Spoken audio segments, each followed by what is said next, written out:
Mheshimiwa Mwenyekiti, nakushukuru sana kwa nafasi ili na mimi niweze kuchangia hotuba hii ya Wizara ya Mifugo na Uvuvi.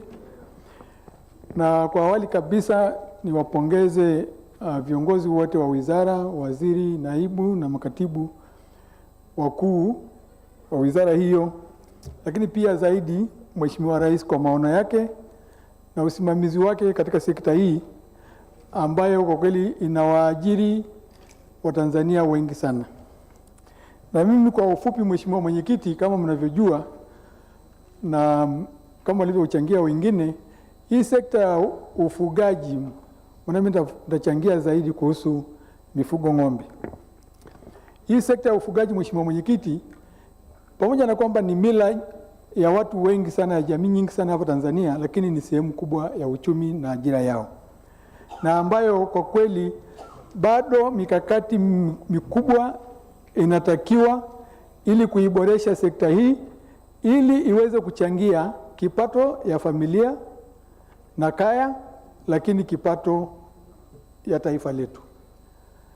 Mheshimiwa Mwenyekiti, hii wilaya ambayo mimi naitoka ya Ngorongoro, ambayo 98% ya wakazi wa wilaya ile ni wafugaji, wangefurahi zaidi kupata matokeo makubwa sana ya ufugaji wao. Na kama unavyofahamu, wilaya ile iko mpakani. Sisi tunastahili sasa hivi kupata viwanda vya kusindika mazao ya mifugo, nyama na maziwa, kwa sababu wanaonufaika zaidi sana sana na mazao yetu ni nchi jirani ambayo ndio inatoa masoko. Kwa hiyo kwa kweli, Mheshimiwa Mwenyekiti, tunayo changamoto moja kubwa sana kama hiyo ya upatikanaji wa masoko ya bidhaa za mifugo na mifugo wenyewe. Na kwa kweli ningefurahi sana kama wizara hii ingeshughulikia changamoto nyingine kubwa ya upatikanaji wa malisho ya mifugo. Malisho ya mifugo, pamoja na kwamba imebainishwa na ilani ya uchaguzi ya Chama cha Mapinduzi ya 2025 2030 kwamba itaongezeka kutoka hekta 3 hadi 6. Hilo jambo lingeharakishwa sana, upatikanaji wa malisho, kwa sababu kadri tunavyoendelea kutofikia lengo hilo la upatikanaji wa hekta 6 ndivyo wafugaji wataendelea kupoteza mifugo yao wakati wa ukame. Mifugo mingi inakufa kwa sababu inakosa majani, inakosa malisho wakati wa kiangazi, Mheshimiwa Mwenyekiti, na mingi sana pamoja na kwamba inakufa kwa kukosa malisho, bado serikali inatakiwa uweke msisitizo zaidi, iende mbio sana kuhakikisha kwamba malisho ya mifugo inapatikana na kuhakikisha kwamba inazuia mifugo kufa wakati wa kiangazi. Mheshimiwa Mwenyekiti, mifugo mingi sana inakufa wakati wa kiangazi, na mifugo inapokufa ndivyo umaskini unavyoongezeka kwa wafugaji. Na tusipothibiti vifo vya mifugo wakati wa kiangazi, hatutathibiti umaskini unaoongezeka kwa kaya na familia. Mheshimiwa Mwenyekiti, mimi tunashukuru sana serikali kwa kuweka ruzuku upatikanaji wa chanjo. Chanjo inapatikana kwa bei nafuu na kwa wingi, lakini inatakiwa kuhakikisha kwamba maafisa ugani wa mifugo wanasambazwa karibu kila kata au kila kijiji ili watoe elimu, hamasa ya ufugaji wa kisasa kwa wafugaji.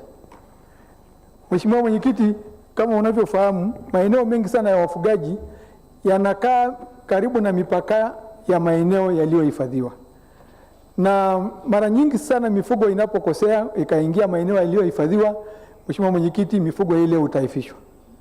Na wito wangu ni kukomesha utaifishwaji wa mifugo ambao wana wenyewe. Tuache kabisa kutaifisha mifugo wa wananchi, kwa sababu sio sahihi na sio haki kuchukua mifugo ambayo ndio uchumi na ndio chakula cha familia hizo. Kwa hiyo Mheshimiwa Mwenyekiti, ni wito wangu kuhakikisha kwamba kunajengwa aina fulani ya mahusiano kati ya maeneo yaliyohifadhiwa na wananchi, na ikiwezekana kabisa hiyo sheria tuipige marufuku, kwa sababu kufilisi ni mbaya sana. Mheshimiwa Mwenyekiti, kama ambavyo nimekushaeleza, bahati mbaya sana sisi tuko mpakani na upatikanaji wa masoko ni mgumu sana, kwa sababu hatuna aina nyingine yoyote ya masoko tunayotegemea isipokuwa Kenya. Na sio sahihi, kwa sababu mifugo mingi inauzwa Kenya, alafu inaenda kuchakatwa nyama ya mifugo huko, na maziwa tunauziwa kwa kupitia Namanga, Arusha, na wakati sisi wenyewe tungeweza kunufaika na rasilimali hizo za mifugo. Mheshimiwa Mwenyekiti, ni wito wangu kwa wizara na serikali kuhakikisha kwamba wanaweka mazingira mazuri kwa wafugaji ili waweze kupata masoko rahisi na za uhakika wakati wakitaka kuuza mifugo yao. Mheshimiwa Mwenyekiti, nakushukuru na naiunga hoja mkono hii, tuendelee. Asante sana Mheshimiwa Mwenyekiti. Asante. Bunge News, mikutano ya wabunge, maendeleo majimboni na wasifu wa wabunge binafsi. Mwenyezi Mungu mtukufu, muumba mbingu na dunia, umeweka katika dunia serikali za wanadamu na mabunge mataifa ili haki yako itendeke.